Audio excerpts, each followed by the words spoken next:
আগামীকাল অনুষ্ঠিত হতে যাচ্ছে ত্রয়োদশ জাতীয় সংসদ নির্বাচনে যে সংসদ সদস্যরা নির্বাচিত হয়েছেন এবং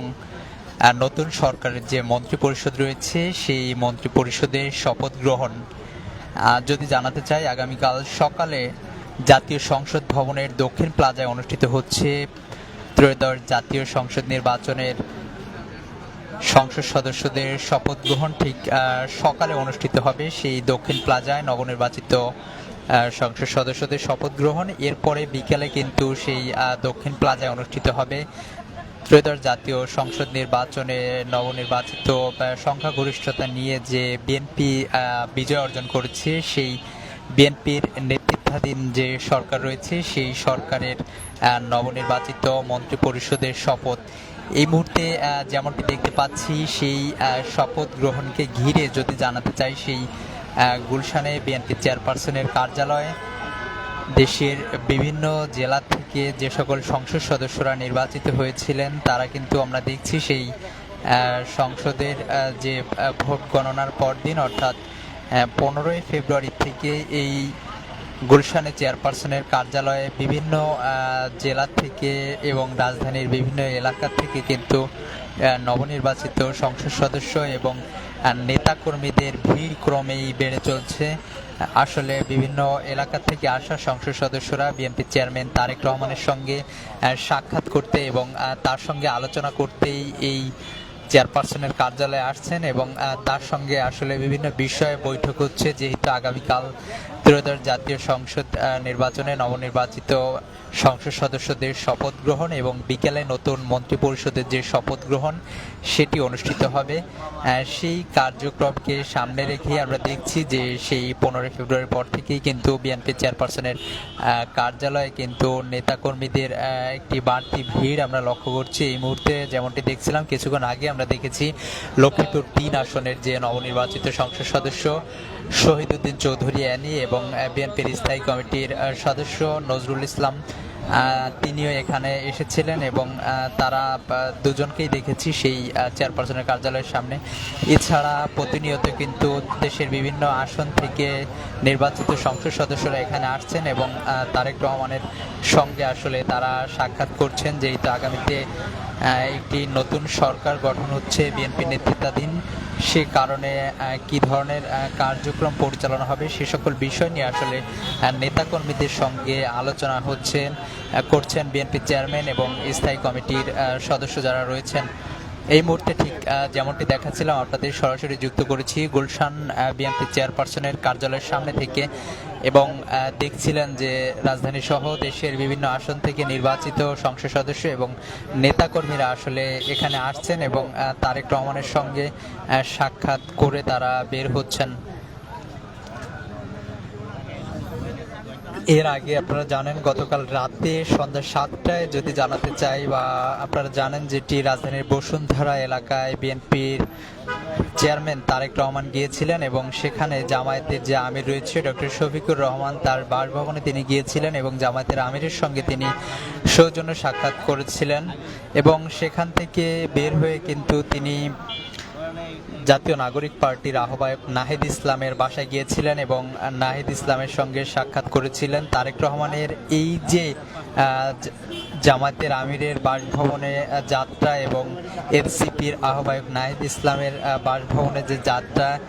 এই যে সৌহার্দ্যপূর্ণ একটি আচরণ, এটি রাজনৈতিক অঙ্গনে একটি নতুন দৃষ্টান্ত স্থাপন করলো বলা চলে এবং গতকাল রাত থেকেই কিন্তু একটি আলোচনা সমালোচনা উঠেছে রাজনৈতিক অঙ্গনে যে এমন দৃষ্টান্ত রাজনৈতিক অঙ্গনে এমন সৌহার্দ্যপূর্ণ আচরণ কিন্তু দৃষ্টান্ত স্থাপন করবে এবং রীতিমতো করেছে। তো সব মিলিয়ে যেমনটি বলছিলাম যে এই মুহূর্তে সেই গুলশানে বিএনপি চেয়ারপারসনের কার্যালয়ে আমরা দেখছি বিভিন্ন আসন থেকে সংসদ সদস্য এবং নেতাকর্মীরা আসলে এখানে আসছেন এবং তারেক রহমানের সঙ্গে আগামীতে যে জাতীয় সংসদ পরিচালনা বা দলীয় যে কার্যক্রম রয়েছে সেগুলো পরিচালনার বিষয়ে আসলে আলোচনা করছেন।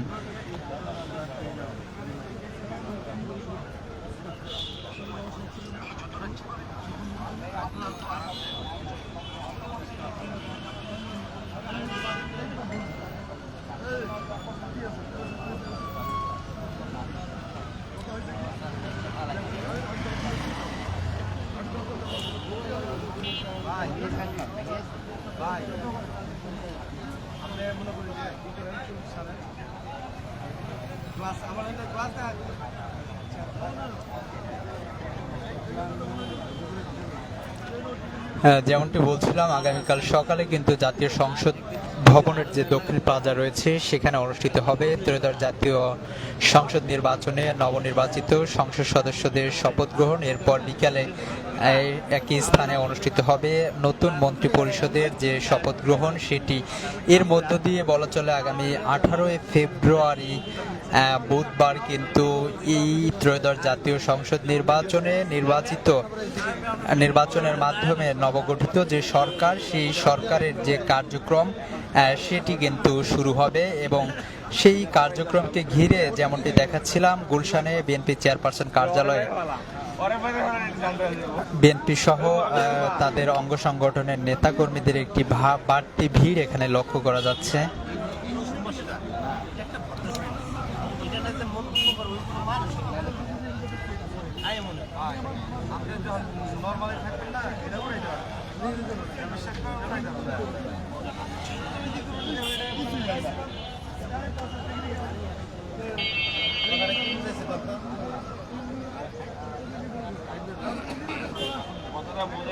আমি এখন বাবুর ওপরে খেপে রোডে বাবুর মাথায় একটা বাড়ি মারতাম।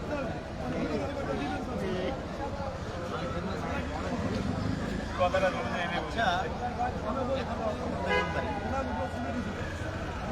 আমি হার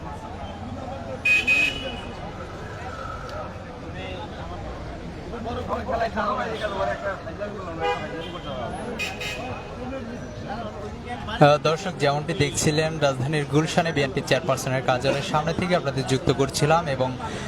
সেখানের যে পরিস্থিতি সেটি দেখাচ্ছিলাম। জাতীয় সংসদ নির্বাচনে নবনির্বাচিত সংসদ সদস্যদের শপথ গ্রহণকে ঘিরে এরই মধ্যে আমরা দেখছি সেই বিএনপি চেয়ারপারসনের কার্যালয় কিন্তু নবনির্বাচিত সংসদ সদস্য এবং বিএনপির এবং তাদের অঙ্গ সংগঠনের যে সকল নেতাকর্মীরা রয়েছে তাদের একটি বাড়তি ভিড় কিন্তু এখানে লক্ষ্য করছি আমরা।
ঠিক যেমনটি দেখছিলেন গুলশানে বিএনপি চেয়ারপারসনের কার্যালয়ের সামনে থেকে সরাসরি যুক্ত করেছিলাম এবং যেমনটি বলছিলাম, আপনারা জানেন আগামীকাল অনুষ্ঠিত হতে যাচ্ছে ত্রয়োদশ জাতীয় সংসদ নির্বাচনের শপথ গ্রহণ এবং সংসদের দক্ষিণ প্লাজায় সকালে অনুষ্ঠিত হবে নবনির্বাচিত সংসদ সদস্যদের শপথ গ্রহণ। এরপর একই স্থানে বিকেলে নতুন মন্ত্রী পরিষদের যে শপথ গ্রহণ সেটি অনুষ্ঠিিত হবে। সেই শপথ গ্রহণকে ঘিরে এরই মধ্যে আমরা দেখছি বিএনপি চেয়ারপারসনের যে কার্যালয় রয়েছে সেখানে কিন্তু নবনির্বাচিত সংসদ সদস্য সহ বিএনপির নেতাকর্মীদের একটি বাড়তি ভিড় আমরা লক্ষ্য করছি এবং কিছুক্ষণ আগে যেমনটি দেখছিলাম এখানে লক্ষ্মীপুর 3 আসনে নবনির্বাচিত সংসদ সদস্য শহীদ উদ্দিন চৌধুরী অ্যানি এবং বিএনপির স্থায়ী কমিটির সদস্য সৈয়দ নজরুল ইসলাম খান তারা কিন্তু এখানে এসেছিলেন এবং এখান থেকে কিছুক্ষণ আগেই তারা বের হয়েছেন। এছাড়াও কিন্তু একে একে বিএনপির নবনির্বাচিত যে সংসদ সদস্যরা রয়েছেন তারা কিন্তু আসলে তারেক রহমানের সঙ্গে সাক্ষাৎ করতে আসছেন এবং তার সঙ্গে সাক্ষাৎ করার পরে আসলে এখানে অনেকে গণমাধ্যমের সঙ্গে কথা বলছেন। দীর্ঘ বলা চলে 20 বছর পরে আসলে বিএনপি সরকার গঠন করছে এবং এই বিএনপি সরকার গঠনের মধ্য দিয়ে একটি দেশের একটি নতুন অধ্যায় শুরু হবে এবং একটি গণতান্ত্রিক বাংলাদেশ প্রতিষ্ঠা হবে, বিনির্মাণ করবে, এমনটি কিন্তু এখানে আসা নেতাকর্মী এবং নবনির্বাচিত সংসদ সদস্যরা জানাচ্ছিলেন আমাদের।